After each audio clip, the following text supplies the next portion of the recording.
ఇప్పుడు ప్రభుత్వాన్ని కూడా మేము మార్చగలగానే కాన్ఫిడెన్స్ కానివ్వండి, లేకపోతే ఇతర రైతుల ఉద్యమంతో వీళ్ళు కలవడము, లేకపోతే ఇంకో కొత్త ఉద్యమం పుట్టుకు రావడము, వాట్ ఇట్ ఇండికేట్స్, దేని సూచిస్తుంది? అది నార్మల్ డెమోక్రటిక్ ప్రాక్టీస్. ఇప్పుడు ఢిల్లీలో ఎందుకు జరుగుతుంది, హైదరాబాద్లో ఎందుకు జరగదు, అమరావతిలో, బెంగళూరులో, లేకపోతే రాంచీలో, లేకపోతే కలకట్టాలో ఎందుకు జరగదు? అక్కడ వెంటనే ప్రభుత్వం మినపపాదంతో తొక్కేస్తారు. అక్కడ ఈ ఢిల్లీలో నీకు సుప్రీంకోర్టు ఉన్నది, ఇంటర్నేషనల్ మీడియా ఉన్నది, కొంచెం బిహేవియర్ ప్యాటర్న్ వేరు.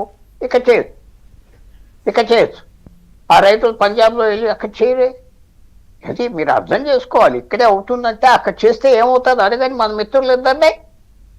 ఎక్కడైనా బీజేపీ స్టేట్ అవునాయి, కాంగ్రెస్ స్టేట్ అవునాయి, టీఎంసీఏ ఇదే అయినప్ప పాదంతో తొక్కేస్తా. ఒక స్టేట్మెంట్ ఇవ్వగలవా? ఈ రోజుల్లో మనం వెళ్ళి ఒక ముఖ్యమంత్రి మీద ఇస్తారా? ఎవరిస్తారు?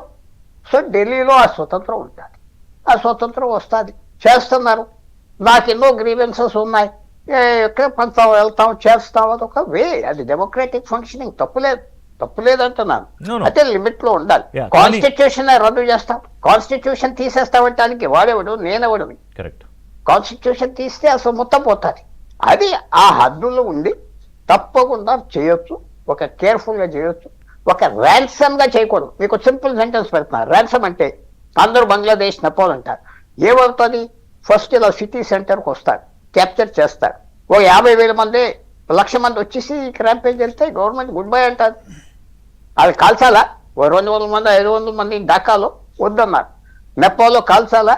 ఓ 50,000 మంది తిరుగుతూ ఉంటే అదంతా ఒక ఫార్ములా. ఆ ఫార్ములా ఈసారి అది జరగాలంటే భారతదేశం కొంచెం కష్టం కొన్ని కారణాలకి. సో ఆ ఫార్ములా నాలాంటి వాడికి నువ్వు ప్రొటెస్ట్ చేయకపోతే మా మాట ఎవరు వింటారు? ప్రొటెస్ట్ చేయాలి, టాప్ చేయాలి. నేను ఇందాక పెద్ద మాట అన్నా, ఈ 10 సంవత్సరాలు అంటే అక్కడ పోరెడ్డి గారికి కోపం వస్తుంది. 20 సంవత్సరాలు, 30 సంవత్సరాల బట్టి ఇన్ఈక్వాలిటీ పెరిగిపోయింది ఈ దేశంలో. ఆర్థిక ఇన్ఈక్వాలిటీ కనపడింది. మన సేవింగ్స్ పడిపోయింది, సో అంటే ఆస్తులు పడిపోయింది. అంటే కాదు, ఇప్పుడు కేంద్ర మంత్రి రాజీనామా ఒక కాన్ఫిడెన్స్ ఇచ్చిందా సిజేపీకి, లేకపోతే ఇంకా ఇలాంటి ఉద్యమాలు వస్తున్న వాటికి? కాకపోతే ఒక డైరెక్షన్ లెస్ గా వెళితే ప్రమాదం లేదా? ఒకటి ఉద్యమం, అతని రెసిగ్నేషన్ ఇవ్వాలని అందరూ అడిగారు. 22 లక్షల మందికి ఎవరిని కన్సల్ట్ చేసి రీటెస్ట్ అన్నాడు? అతను ఎడ్యుకేషన్ ఏంటి? ధర్మేంద్ర ప్రధాన్ ఏ కాలేజీలో చదివాడో అంటే మీరు అనొచ్చు, కామరాజు మీ ఫేవరెట్ కదా, అది వేరు. కామన్ సెన్స్ ఉన్నది. ప్రహ్లాద్ జోషిని కూడా తిడుతున్నారు, వద్దంటున్నారు కదా. ఎవరిని? ప్రహ్లాద్ జోషి మీద కూడా కామెంట్స్ చేస్తున్నారు. మరి అదే అతను నేను చెప్పేది, అతను ఏం చేస్తాడో చూడాలి. చదువు లేదు, చదువు మినిస్టర్ ఉండకూడదు నేను అంటలేదు సుమా. ఈ కామన్ సెన్స్ ఉంటే ఇక పిహెచ్డీ కూడా పనిచేయదు దాని ముందర. అతను ఏంటి 22 లక్షల మందికి రీటెస్ట్ అంటాడా? ఏంటి ఎన్ని కోట్ల మంది? ఎక్కువ టైం లేదు కాబట్టి పుల్లారావు గారు, మీ యాంటిసిపేషన్ ఏంటి ఈ ఉద్యమాలు విషయంలో? ఇది మెయిన్ థింగ్ ఏమిటంటే ఆపోజిషన్ జాగ్రత్తగా చూసుకోవాల్సింది. వాళ్ళ ఇమేజ్ తీసేసుకోకూడదు. వీళ్ళు వాళ్ళతో కలిస్తే జీరో అయిపోతారు.